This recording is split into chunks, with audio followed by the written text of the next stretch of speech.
Good evening, everyone. Welcome to the ICA. I'm Monica Garza, the Charlotte Wagner Director of Education, and I'm so happy to introduce tonight's public program in conjunction with the museum's current exhibition, To Begin Again, Artist and Childhood. This exhibition is an important presentation for us here at the ICA as it centers the work of artists while also highlighting the expansive influence of children and childhood in their work. The exhibition, of course, also includes several works by our speaker this evening. And I should mention, one of Deborah's works also graces the cover of our exhibition catalog, if you haven't seen it yet. Her use of collage reflects the challenges encountered by young Black children as they strive to build their identity, particularly as they respond to preconceived social constructs, the white gaze, and visual culture at large. Now, if you haven't gotten a chance to see Deborah's work in the exhibition just yet, please know that you will have time after our program. The galleries will close at 9 p.m. tonight. And if you haven't voted yet, you can vote downstairs as well till 8 o'clock this evening. So let me just share a very brief bio of our guest. Deborah Roberts completed her educational training from several institutions, including the University of North Texas in Denton, San Francisco Art Institute, and the Syracuse University. She has been highlighted in numerous solo exhibitions over the years, including at the Spelman Museum, the Contemporary in Austin, and Art and Practice in collaboration with the California African American Museum. Her work is included in numerous museum collections around the country for the public to view, including at the Albright Knox Museum, the Brooklyn Museum, Austin's Blanton Museum, LACMA, the National Portrait Gallery in DC, Studio Museum in Harlem, and now also at the ICA Boston. Deborah has also received several awards and fellowships over the years, including from the Pollock-Krasner Foundation, Robert Rauschenberg Foundation, and more.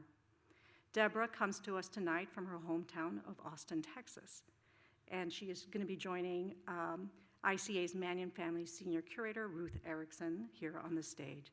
But first, I'd also like to thank the generous support for The Artist Voice that is provided by the Ronnie Casti Lecture Fund. We're also grateful for the generous support provided by the companies, foundations, individuals, and families who help make this exhibition possible.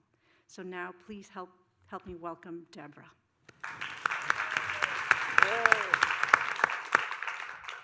Thank you so much for being here, Deborah.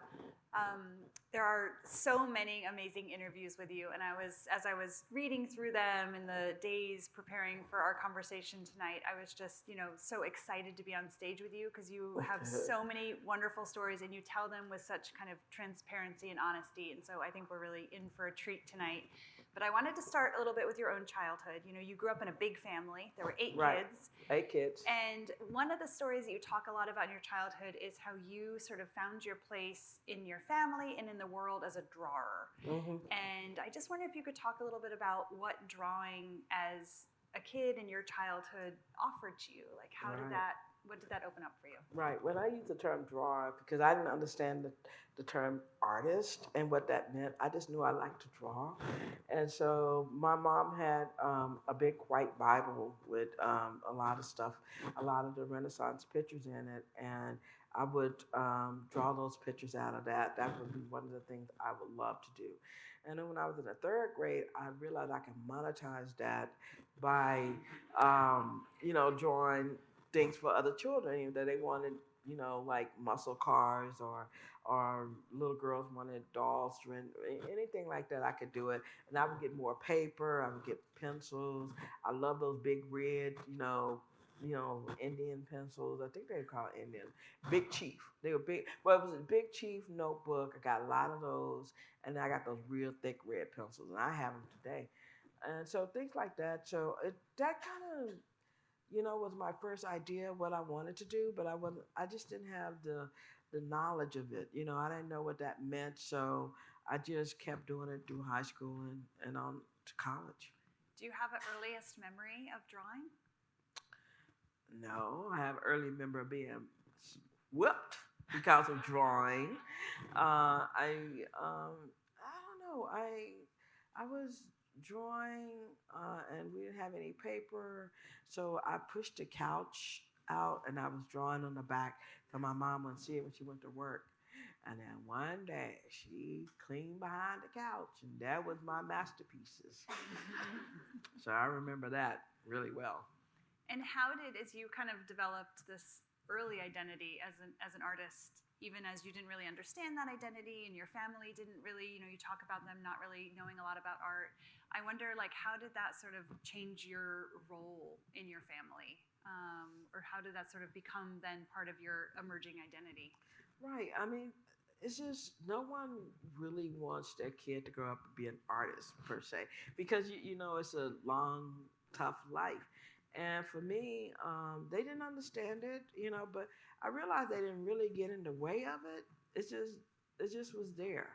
And I protected it, just like, anything that someone loves, you protect. And it was a way for me to escape, from everybody. I would go and I could draw all day. I would never go outside and things like that. And so it was really cool. Now as an adult, they understand it. My family understand it. They get it somewhat. When my mom was alive, she said, "Deb, why are you making the faces so ugly?" And I was trying to explain to her, they're not ugly. I said, look for the beauty, look for the individual, look for the humanity. No, it's pretty ugly, and even my aunt, when I do the Little Debbie series, and she called me, she put on Facebook, "Call me." And I was like, okay. And I called her, she said, "What's wrong with you destroying that face of that little, like, that was so long ago, I don't remember that little girl. So, but it's just people, you have to do what you need to do in order to get your point across. And before, when I used to create works to look more like Norman Rockwell, the Black Americana, the Black Romantic, everyone understood that. But it was not until that Ron Test fight that really showed me what type of images about Black people that were being projected out, and the images that I was doing wasn't. And so that caused me to say, okay, you need to do more scholarship and more research on what you want to say with this work. And it just opened the floodgates. Yeah, so that was a big moment. So that was partly at the time where you decided to pursue your MFA at Syracuse. Right. Yeah. And that was later in your life than other people pursue MFAs. And, it really was like this moment of this big shift. And, I've seen what you've called the Black Norman Rockwell works. Right. And I love them, and I love Norman Rockwell too. And then you do see this, this kind of dramatic shift. And I think on the one hand, you have in that work, I just wonder if you could talk a little bit about sort of what that experience at Syracuse and doing your master's sort of did to you. What did it kind of give you in a broader way that then you sort of brought into the work, which, we see scrolling behind us, which is sort of the work that we know best of you? Okay, well, first thing, I went to school with millennials. Now, that was different. I was embarrassed a lot and a little bullied because I had an AOL account and not a Gmail account. And everybody said, "Oh, AOL, I couldn't even see it," So going to school with a lot of younger people kind of open up, my ideas of what I thought art was and what I thought people perceived art to be. So that part was really good. I read a lot of Cornel West, and I always say Cornel West pre-Obama, Cornel West, because post-Obama, Cornel West is tough.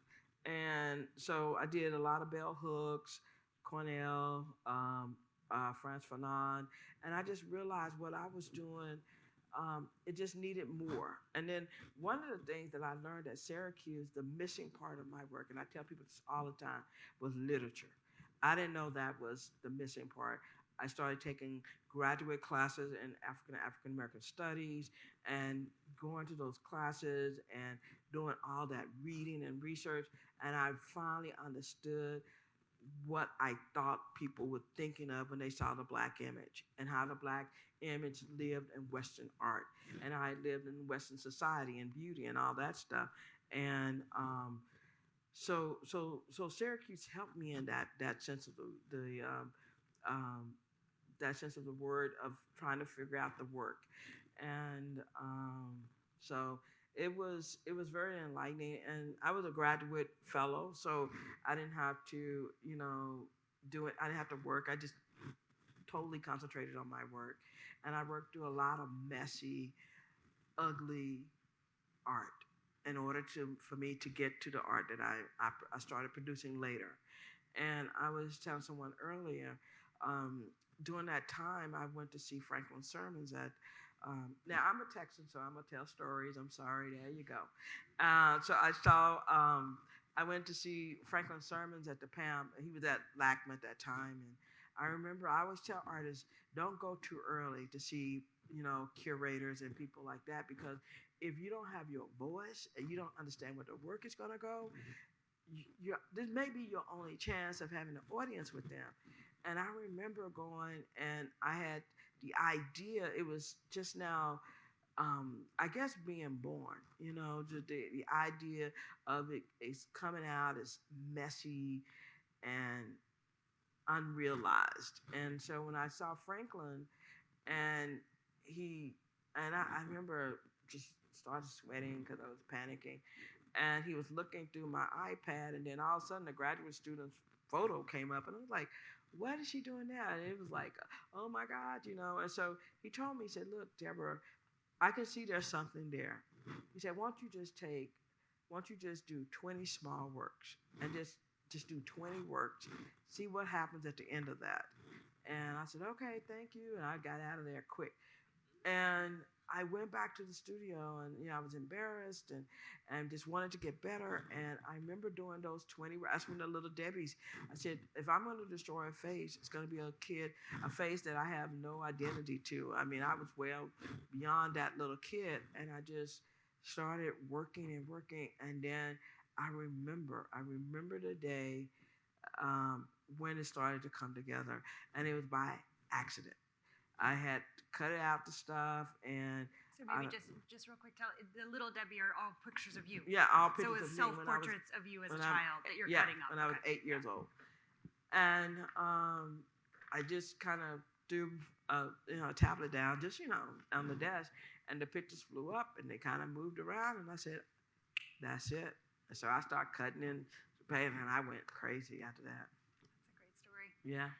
And so in a way, that breakthrough, and I think what is so defining of your work is this connection with collage, right. Which has this great history within the history of art. And collage as a word comes from coller in French, to paste, to kind of bring together. Mm-hmm. And what I think is interesting about your work in relationship to the way that collage is thought about in art history is oftentimes there's an idea of collage where you sort of take these different components and you integrate them into a whole. So like right. Pablo Picasso's tabletops or mm-hmm. a still life. Or there's an approach to collage, like the kind of Dada collage, where right. you sort of see the disconnect and mm-hmm. the kind of edge and the cut and the disconnect. And what I think is kind of remarkable about the way that you use collage, like in a piece like this, is that you sort of have them together at once, because you have the sense of a kind of unified whole around this mm-hmm. figure of the child, but that within that figure you see these breaks or these right. kind of sense of dissonance. Mm-hmm. So I just wonder, like, at that, when you're describing that sort of little Debbie of seeing these pieces fly up and fall back together, like, yeah, what for you is it, how did collage click with the input of literature, the input of kind of finding your voice? Like what did that give you that was this kind of magic key? I don't know. I just, when I started taking the African-American Studies classes, I was in the back of the room. I don't want nobody calling on me. And then when, as the professor we started reading more again. I remember going close. I got by a pole, so still don't call on me. And then before, 6 weeks into the class, I was in the front of the class. It was things that I needed. I can't even explain it and put it into words. It was food that I didn't know that I needed. And I brought that energy into the studio, and it helped define it, because if people see you as this monolithic idea of whatever it is, whatever stereotype, they can't see your humanity for just seeing that one thing, then where do we go from there? We can't break that. But I love the idea of the slicing, the cutting, the multiplicity of faces, and how people have to come to that one face to find it. So like there's several faces in one image, and one of the things I wanted to do was that direct gaze into the audience, that one eye would be always staring at you, asking to see them. And so that's what collage worked for me. You're right, I love Dadaism, and I love Kirk Schwitter and Hannah Hawk and all of that idea.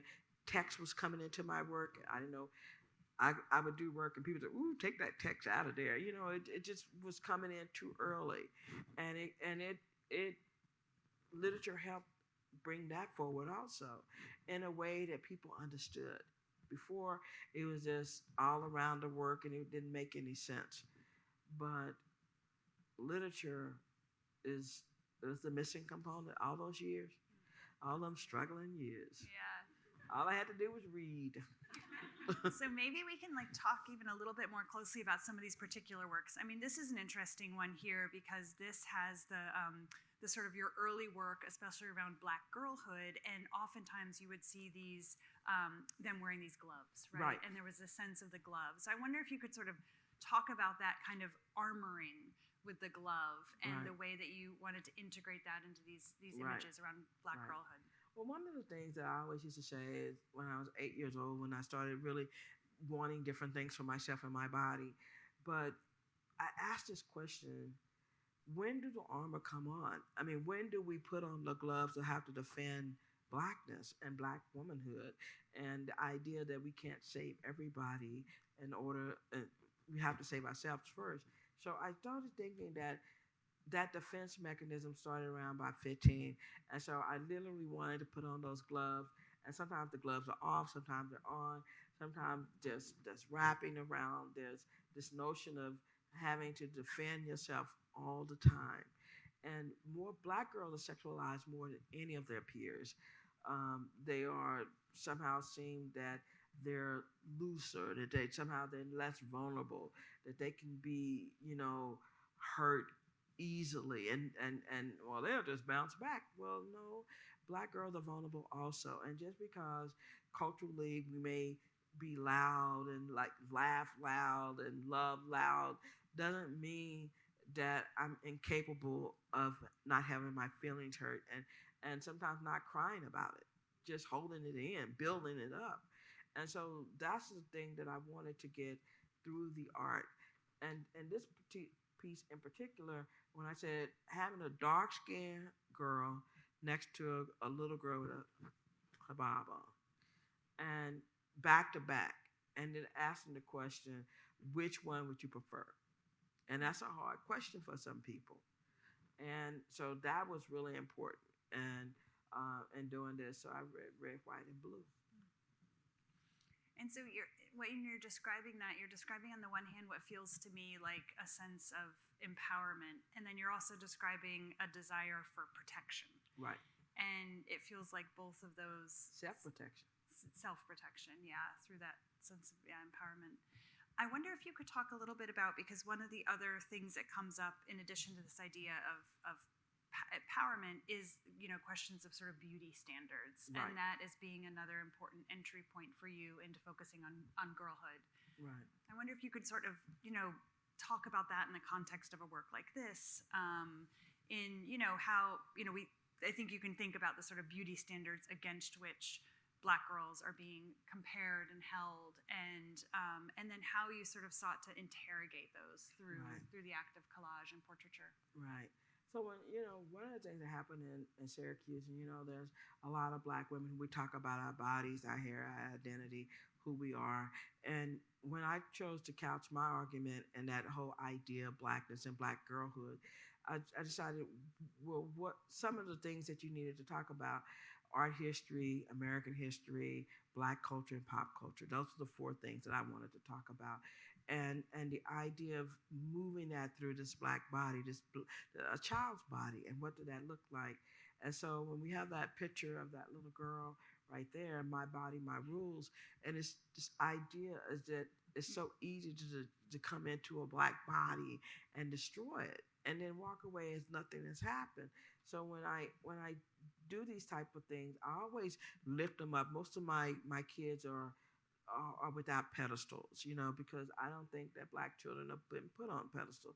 I think they are treated as young adults when they're children. They're not able or capable of making life decisions at 8 years old. And people want that from them, and they can't do it, so that somehow they are punished for it. So one of the things that I really loved about this piece was the white hands that were in her legs and they were pushing them apart. This idea of selling beauty to young girls so early and what that looks like. And it's all sexualized. And so those little things that lie in the work that I hope that people can come to and figure out. Then I did the black patterns, the little black, circles. I wanted to be the Nubian knots, just all flattened out. And then the idea of the flowery dress, and then just as the regular skirt. I mean, what you're really unpacking there too is, I think, what's remarkable to me about your work is that there's a way that you can just kind of appreciate this quickly at a first glance, and it has a real graphic appeal, and there's often a lot of eye candy and color. Right. And then you sit with it, and either through the kind of white space or the sense of the vulnerability or the weariness of the eyes or the kind of pose of the body, these other stories, really come out. And it has such those sort of like an onion peeling back, the layers of experience. The medicine is behind the candy. It's just like hopefully it can cure us all, but it's this idea you can just look at the work and look at the colors and be mesmerized by the patterns and stuff. But there are things there that I need you to look through and find in the work. And I always say that's the medicine in there. But and so then a little bit, a few years later, I mean, it was around 2019, I think, when you started doing your first portraits of boys. And what for you in that switch of sex kind of changed? Like how did what you were seeking to kind of convey and interrogate and the sources that you're drawing on, how did that evolve when you kind of shifted or started to include boys? Because you never stopped making portraits of girls. I just did girls all the time, and I understood that. I didn't understand the boys. So the first works, I think, wasn't very strong. The message I wanted to get across was not, I didn't know it was getting across. There's a lot of vulnerability in being a man that people want you to push down. There's some toxic masculinity that exists. There's some, of course, we know about the stereotype and all the other things that Black boys happen. But sometimes by the third grade, sometimes when Black boys are just now coming into, they're a little bit more, they're experimenting with their voices and who they are and what they want. Sometimes those things are pushed back. Sometimes those things are somehow criminalized. And sometimes they just being children, and people think that is something else, or whatever stereotype you bring to it. And I wanted people to see that there's a vulnerability and love in that. And you have to let kids express who they are until they find themselves. And sometimes and it's so early, it's about the third grade, it's starting to push back. Then they said, oh, he's difficult. We have to put him in special needs classes, whatever. They start, all the labeling starts. And it's just some little kid expressing he don't want to come. Maybe he didn't sleep well last night. He don't want to go to school, and he want to act up. And all of a sudden, his whole life and his learning has changed, and the way people see them, and that is not afforded to other people. That grace, and that's what I want to show in these boy pictures. And so it's now coming through more, better. So this is a work here in our exhibition, Ulysses, which is also part of our collection, which we're so pleased about. And I wonder if you could just sort of dissect a little bit for us, making this work. And one of the interesting things that I've heard you talk about is the way that you kind of compose the face first. Right. I do the faces first. I have a very vulnerable little face that I found in my searching of art, and then I abstract that face. This piece in particular, we were working on a lot of flat, and I wanted a lot of the images to be flat, like they're pushed into the whiteness of the canvas, and the white gaze was so very important to me at that time. And then I have that hand, which is always, is a substitute for power, and especially American power, and the criminalization of Black people. And so I have that hand pushing him back, almost like jail cell. You know, he's not allowed to come out of that. And then that whole thing when you tell, especially in Black culture, you know, keep your hands to yourself. But what happens if you're keeping your hands to someone and someone's pulling you down, and he has this, his hands are just like, okay, you know, when can I move? I have to be still, and I just love that. This is based on a incident that happened. I think it was in Florida, where these little Black boys, 10 and 12-year-old, were riding bikes, and they ran over a lady's foot. You know, they said sorry, but they're kids. And the husband pulled a gun on them, and it was they were frightened, and they, you know, and they just yelled at him, and they were children.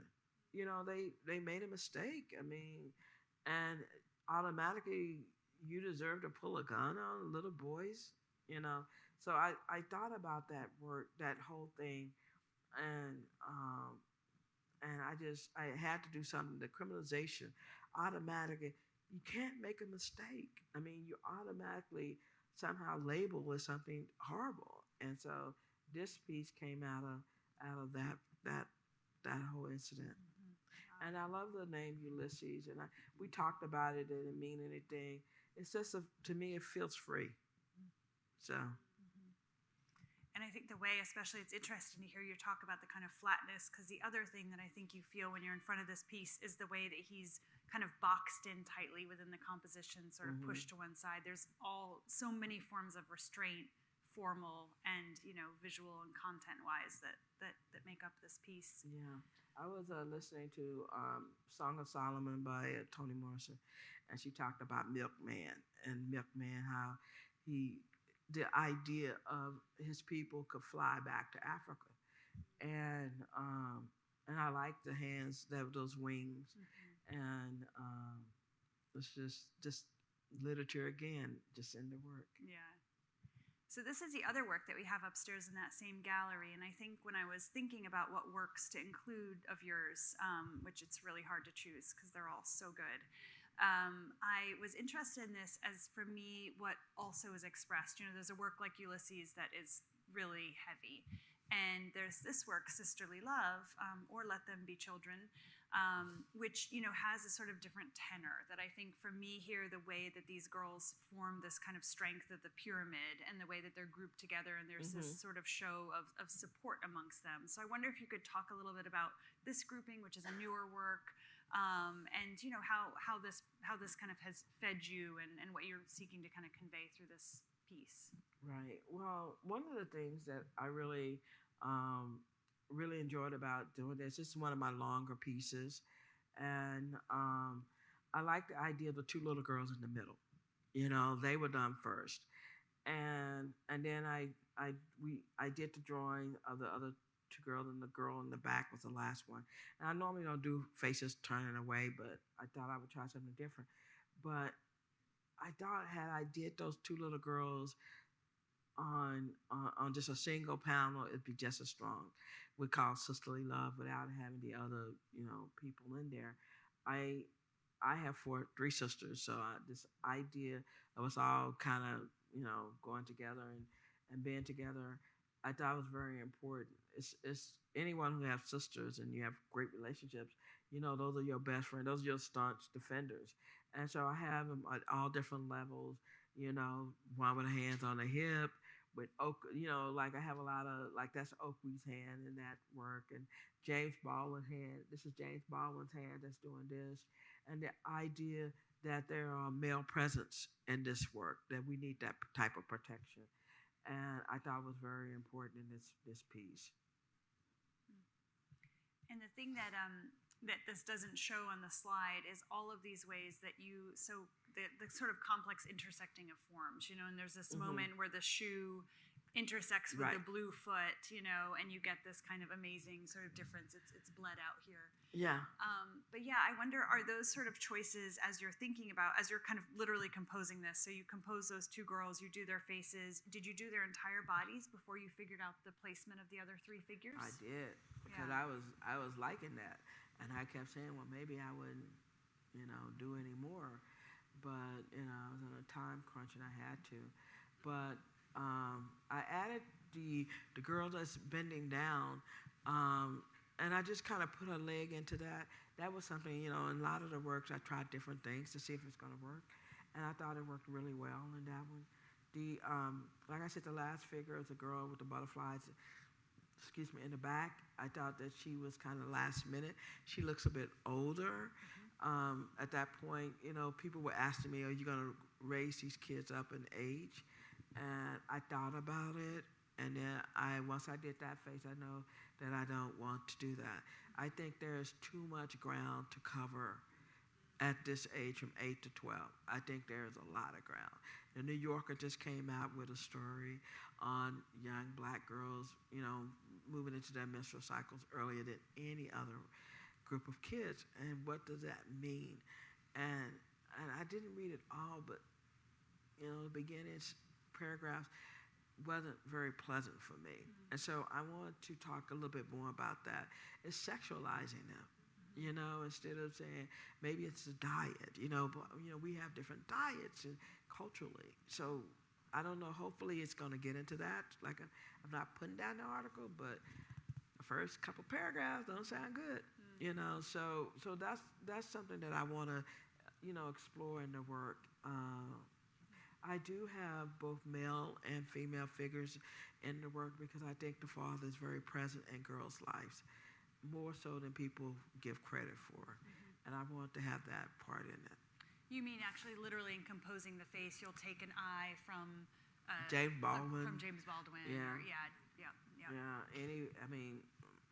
Jay-Z. Mm-hmm. Whoever's face I want to snag at that moment. Mm-hmm.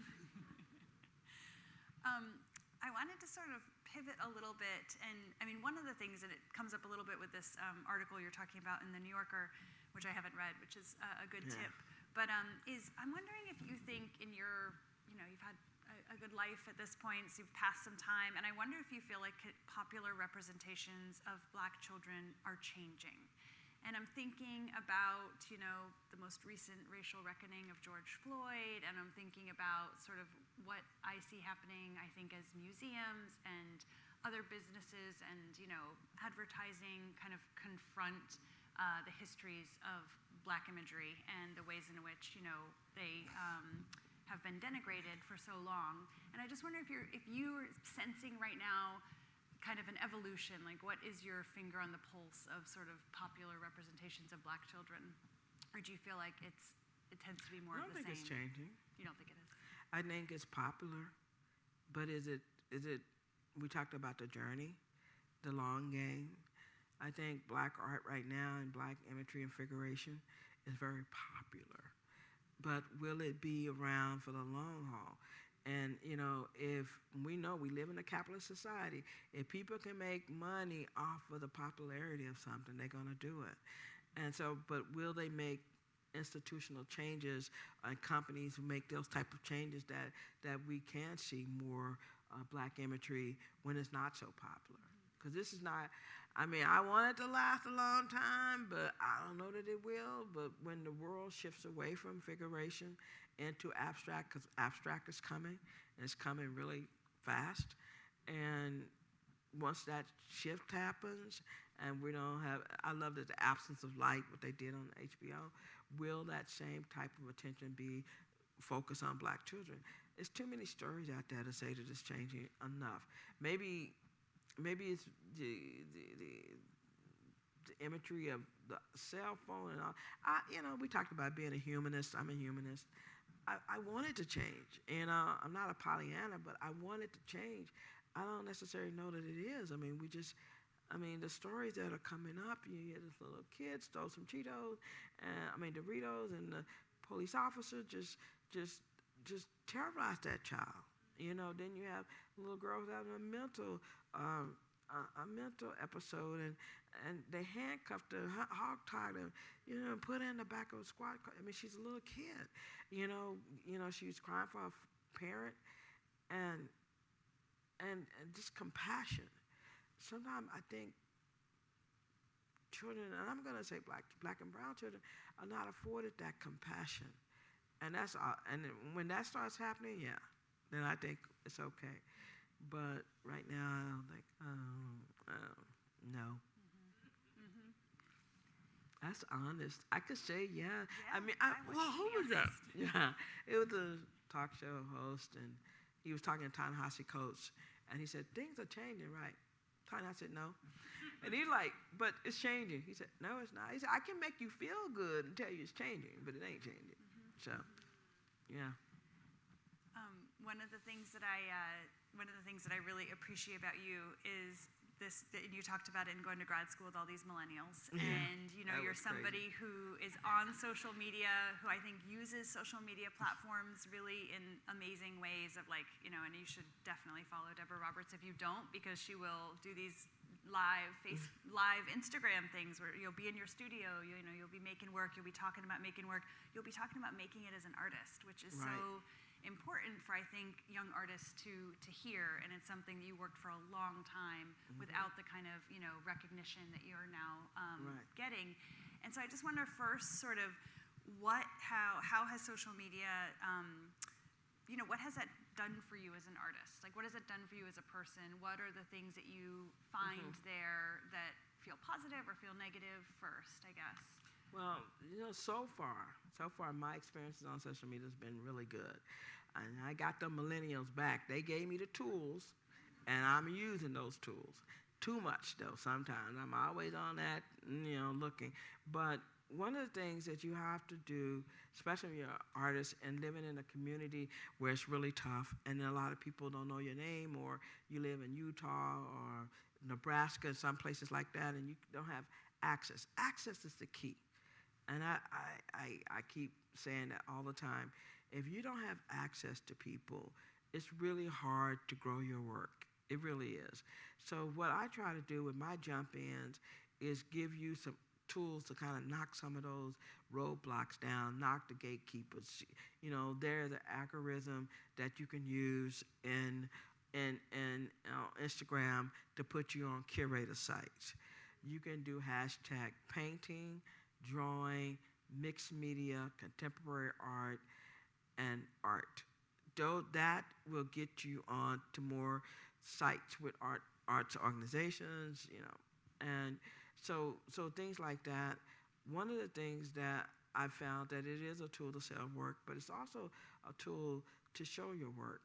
But you can't put all your work up and then you have dogs and cats and all sorts of little babies walk in, first steps, and I ate this for breakfast. I ate a tuna sandwich with rye bread, and I'm trying to look at your work, and I got to muddle through all of that. So if you're gonna use Instagram, I felt that you have to have your work and only your work up.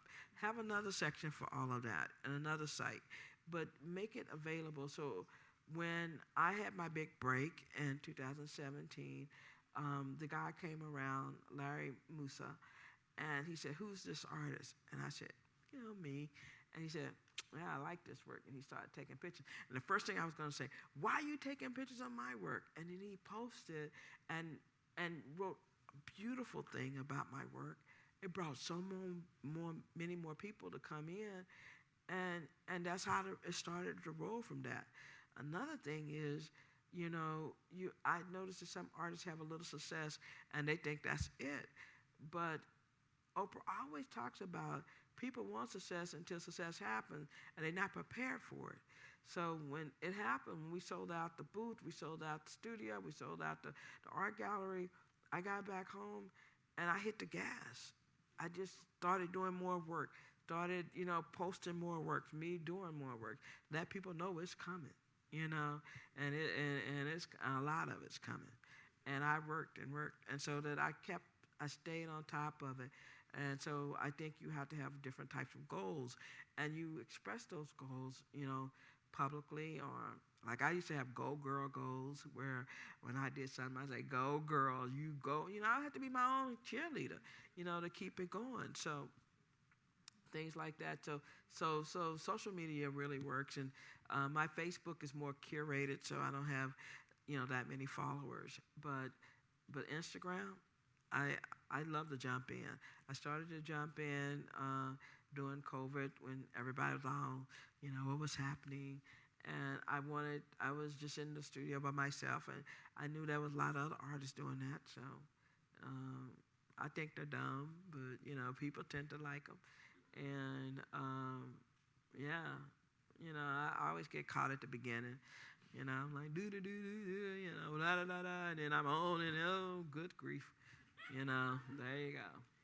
Well, I think one of the things that, having witnessed a few jump-ins, I mean, one of the things that I think I really appreciate them is just your honesty with the way things work, you know? And that's what you're talking about, this access points, like knocking it down, demystifying what, is an art world that tends to sort of thrive on the mysticism of it. Mm-hmm. And I think that this just sort of like, just really like clear advice and talking about money and talking about things that in some ways are sort of like shied away from, to me is the way that I think you're such a kind of model for younger artists to do the work, to work hard, and to be honest about it. Right. I mean, Jerry Saltz, we talked about him a little bit, and how he said no one wants cold calls.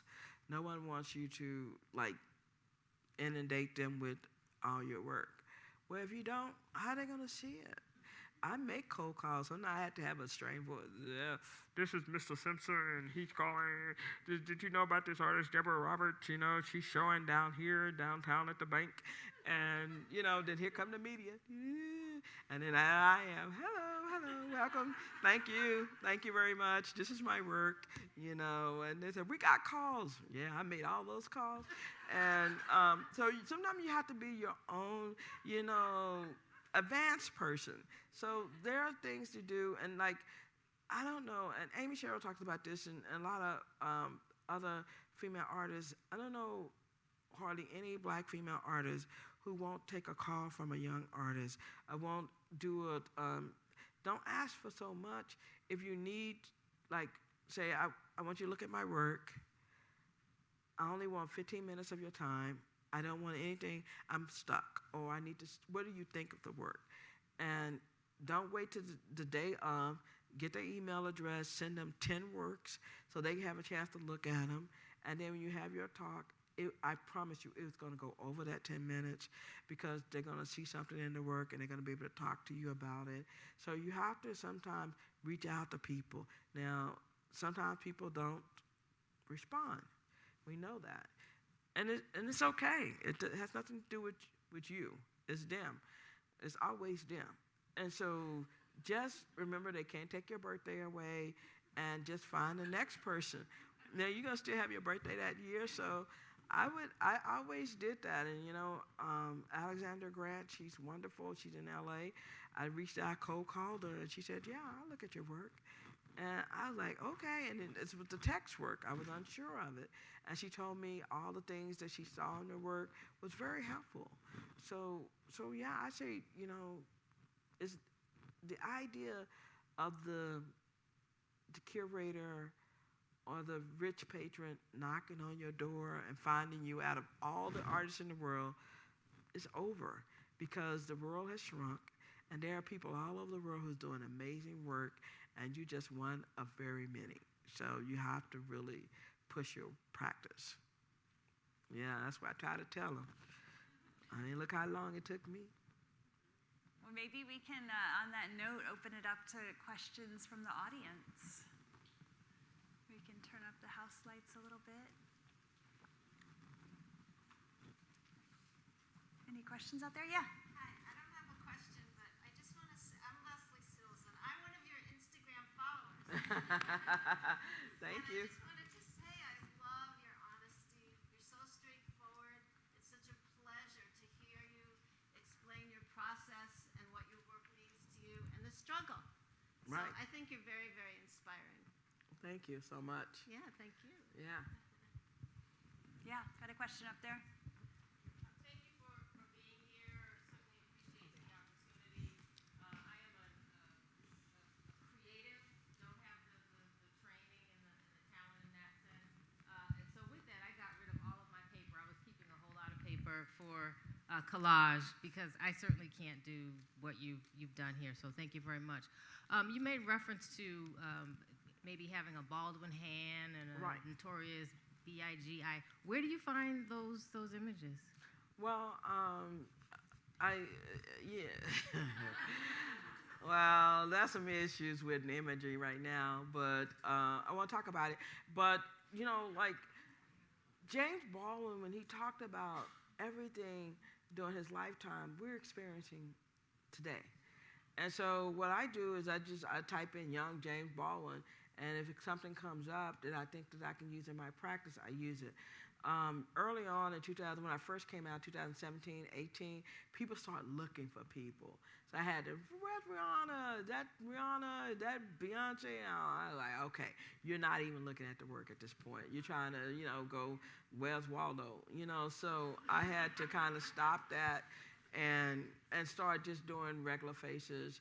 I just Google, you know, children and whatever comes up that I think that I can relate to. It reminds me of me when I was growing up and that innocence. And I'm going to tell you, American children are inundated with a lot of stuff. So I look abroad because there are countries where they are impoverished, but they have the most beautiful smiles, so much love in those photos. And so I use that as the basis of my work. I think we had a question over here. Yeah. Yeah. Hi. Hey. So I'm in awe of all of your work. Thank you. And how you talk about childhood, and particularly Black childhood, and that's something that fuels my artistry. Mm-hmm. I had a question about the white space. You said it, and then I was like, oh, what does it mean? What does it mean, right? And like we talk about the white gaze and all of these things, and this child is in the middle of this very big, stark white space. And I just want to hear a little bit more about that. Yeah, well, you know, we always are captured in this white space, the white gaze, and what that means, and being minorities in this country. Our beauty and our idea of who we are sometimes through the lens of whiteness. And sometimes we have to navigate that a lot. You know, when we talk about how we exist in this world and how we talk to each other outside of that, it's different. It's this W.B. Du Bois talked about, you know, this idea of two worlds, and sometimes within that white space. So I don't think we have a work in here where what happened during COVID, and I don't think it was COVID, is the images started getting larger.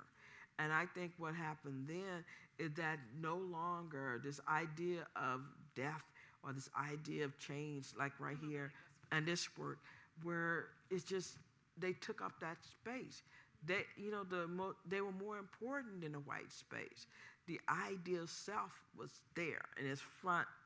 And then I remember even doing this work, I did one piece before this, and then I did this one. I was like, wait a minute. And then I did another one, and they were huge. And then I remember I said, okay, Deb, you're not paying attention. So it was 4. I always do 4 at a time. And I took my time, and I really drew that last one, and it was the regular size like I normally do. But then it didn't look good. It didn't look as like these other ones. So the work shifted. And I just go with it. I always let the work dictate how it needs to go. And I think some artists, and I don't know which ones, they dictate the work. And I just say, no, the work is going to tell me what it needs. And it needed to be larger. And I let it do it. Yeah. Thank you so much. You're welcome. We got so many questions here. Maybe I'll just go right back to you there. Yeah. Just looking at your piece, The Sisterly Love. Right. Did you purposely choose butterflies for 2 separate girls?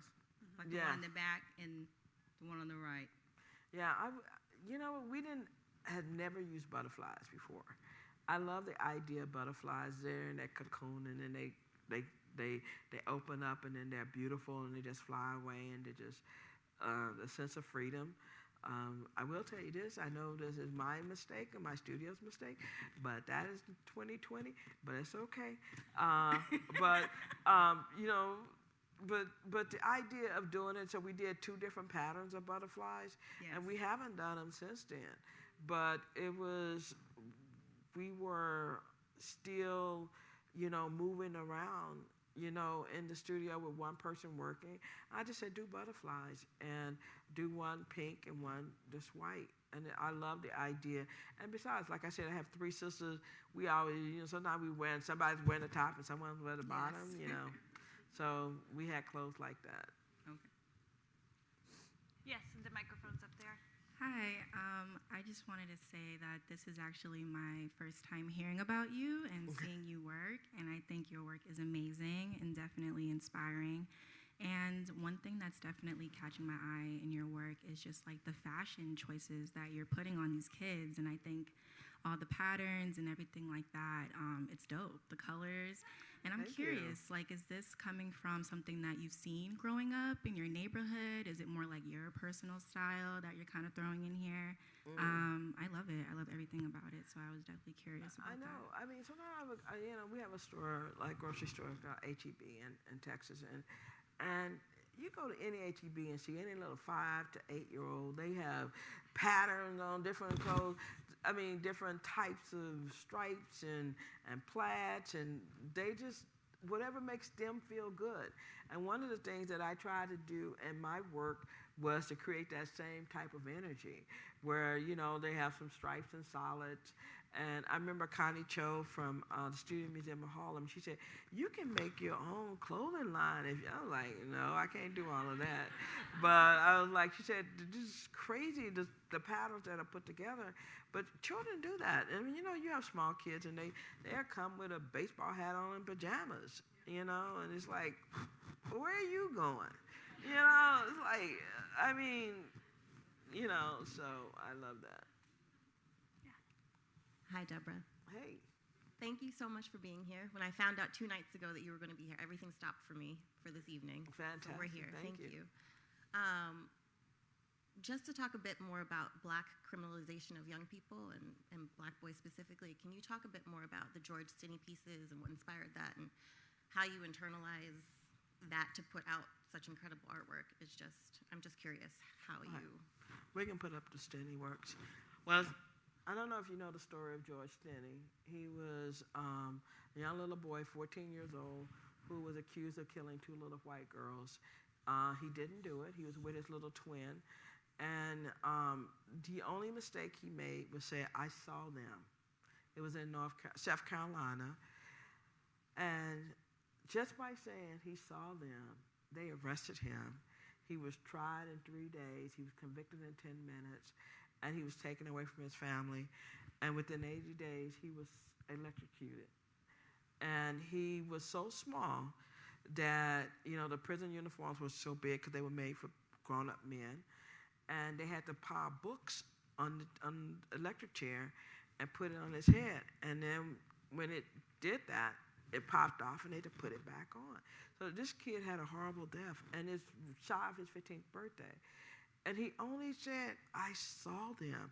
I mean, where the bodies were found and he was exonerated later. They said he didn't do it, of course. But he was like soaking wet, like 90 pounds. It was 2 bodies. He had to cross a whole field and put them there and their bicycles without anyone seeing him. So they just said, someone had to pay for this, and it's you. And so the idea, when I was looking for Dr. King, a picture of Dr. King, and his prison picture, his arrest photograph, and George Stinney popped up. I didn't know about George Stinney. And I started reading it. I couldn't believe it. And then, this idea when I hear artists and, actors, they said something got into me and it really bothered me for days. And I was like, oh, yeah, right, sure. But that happened to me. Stinney bothered me for about 2 weeks till I had to do it. I don't do people. I mean, I do people, but not recognizable people, not their whole face. And it was so important to talk about him because just by his word, he spoke up. And it cost him his life. He didn't even get to see his parents. They had to leave the town and come back. They came back. His grave now has a marker on it. For a lot of years, it did not have it.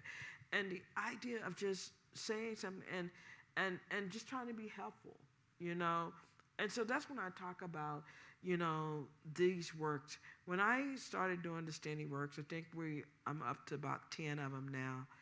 I wanted people to know about it. And the best thing, this is the best part of me being an artist, because he is now in, I think out of the 10 works, I think he is in 7 major collections.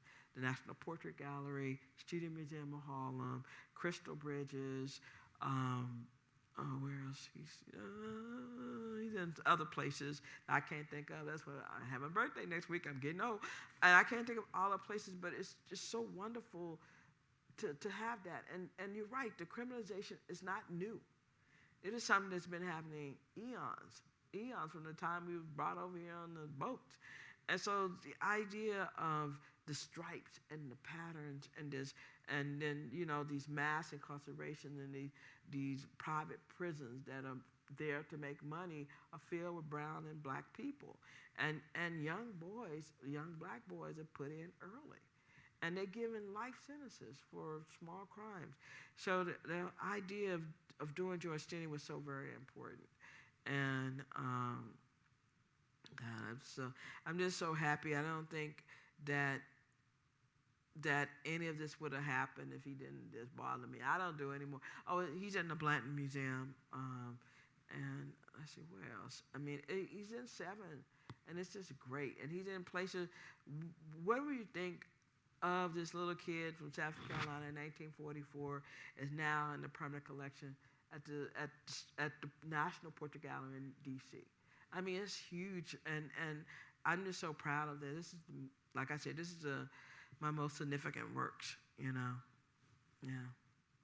So maybe we have time for, I think, one more question. Does somebody have the mic yet? Yeah, the microphone's coming to you in the brown. Yeah. Thank you so much, Ms. Roberts. It's a pleasure to meet you. And this is my first exposure, like the sister up there said, to your work. I'm curious about not so much the creatives, but individuals who want to become collectors. Because I'm a burgeoning collector of beautiful black art. That's my testimony. But I know that as an artist, you want to get and should get paid for your works at a price that's, you know, 10,000, 20, whatever it is. But for people of color who want to purchase your work and have your work reflected in our homes, right, there's a mismatch there. I know. I do know that, and I generally have made a point to make sure that works are placed in African American homes. I know I was talking to someone earlier that how my work is now moved out of the mid-level collector. Black collectors normally heavy are in early collectors like yourself and mid-level collectors. So that's a wonderful place to be in. Is you know, work sell from between $5,000 and $45,000, and comfortably. You know, people can purchase work, and that's really good. I tell both my galleries to make sure that, you know, black people get work. If they don't get work, and they reach out to me, I make sure they get work. You know, it's very important because, you know, I have a contract too, by the way. You got to be business-wise. But it's important that these images are in black homes. You know, I'm going to, hopefully it'll go through, but Kelly Rowland is going to do my jump in on November 5th. And the whole thing is not because she was part of, you know, the whole group, that singing group, and who she is that she and her husband make a point of collecting. And they have 2 young boys, and these kids get to grow up with heroic imagery on the wall. That's so very important. I know all of us can remember my household. We had Dr. King, we had JFK and Robert Kennedy, and then in the kitchen we had the Last Supper and Jesus, not Black Jesus, but Jesus, you know, and we grew up with those 5 works, and so it's so important to have imagery, especially when you have children. And also, we talk about generational wealth.